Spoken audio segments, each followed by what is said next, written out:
Assalamualaikum warahmatullahi wabarakatuh.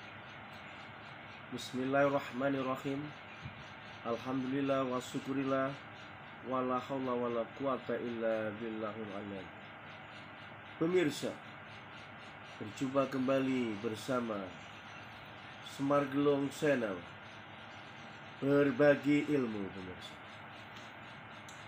malam ini malam yang cukup sejuk sekali, pemirsa.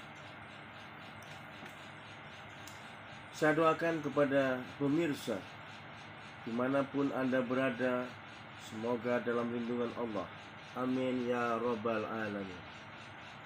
Kali ini pemirsa, saya akan memberi tema, yaitu nasihat untuk anak muda, pemirsa. Mohon izin pemirsa semuanya, khususnya pemirsa yang ada di kota Cilegon, Banten, Indonesia umumnya.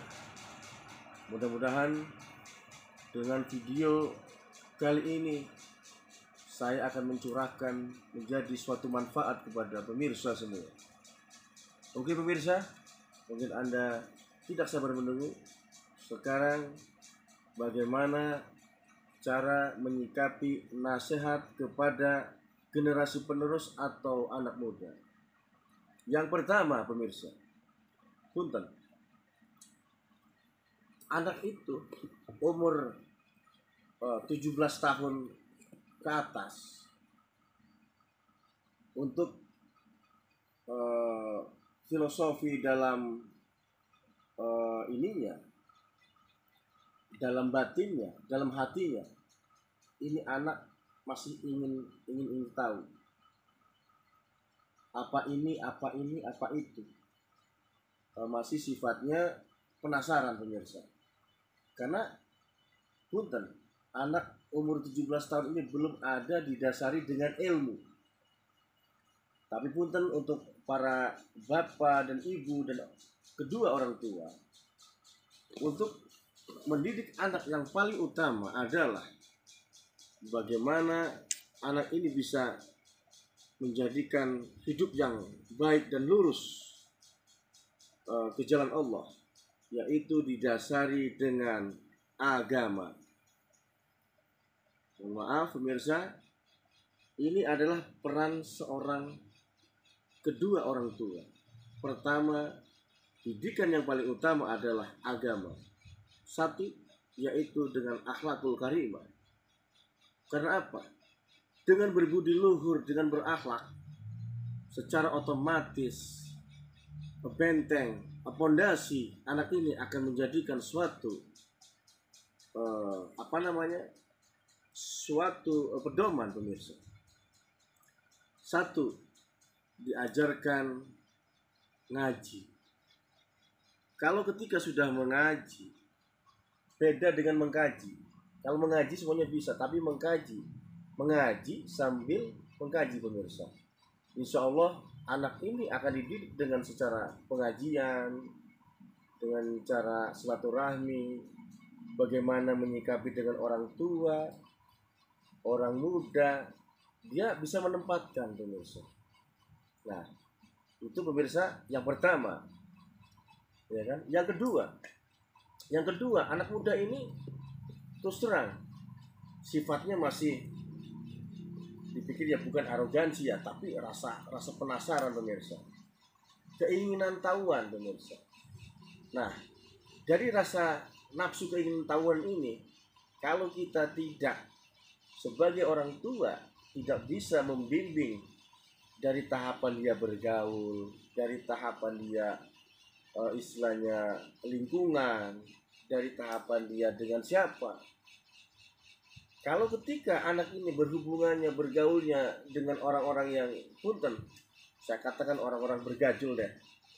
Orang-orang bergajul ini, kalau kita seorang orang tua tidak melihat di mana dia tidak tanduk melangkahnya, ini akan berbahaya sekali pemirsa. Peran serta orang tua itulah paling utama. Ketika anak kita pergi kemana harus tanya pemirsa. Jam berapa? Harus pulang. Kalau melebihi lewat jam 9, jam 10, apalagi jam 12 malam, Kalau memang itu bermain, suruh pulang. Karena apa? Akan memberikan dampak negatif pemirsa. Gitu. Jadi menurut saya itu yang kedua.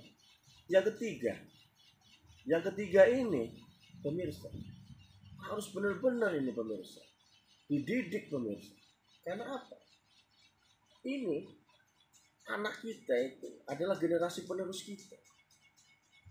Penerus nanti bagaimana kita mempunyai anak yang soleh dan yang soleha pemirsa. Harta, tahta, dan wanita itu mah nggak ada artinya. Tapi harta yang paling penting itu adalah anak. Tidak ditukar dengan uang, tidak ditukar dengan emas. Emas itu bisa dicari pemirsa. Akan tetapi anak yang dominan sekali adalah anak yang soleh dan soleha. Karena apa?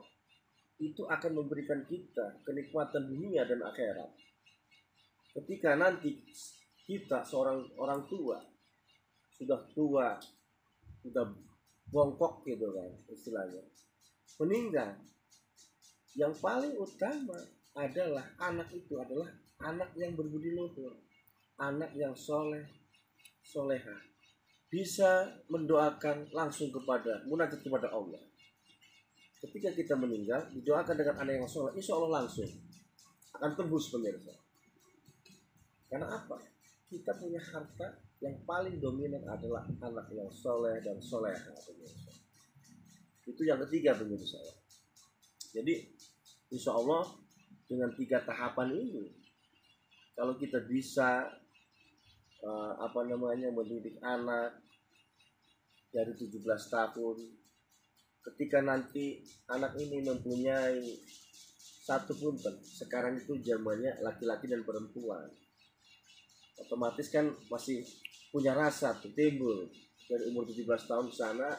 Kalau lihat cewek pasti kan ada rasa cantik amat ini kan gitu, atau timbul rasa-rasa cinta.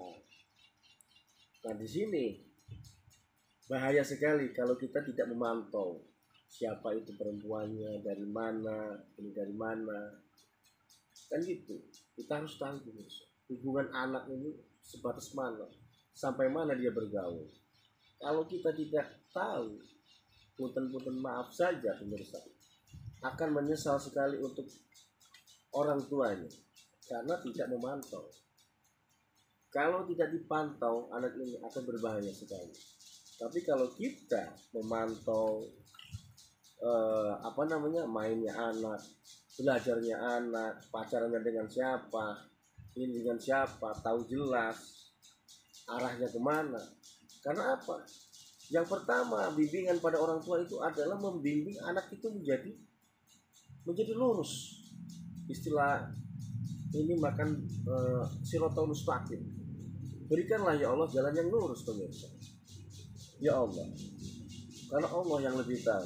Maka dari itu orang tua akan tidak disalahkan. Ketika kita sudah membina anak menjadi anak yang soleh-soleha, orang tua adalah orang tua yang mantap.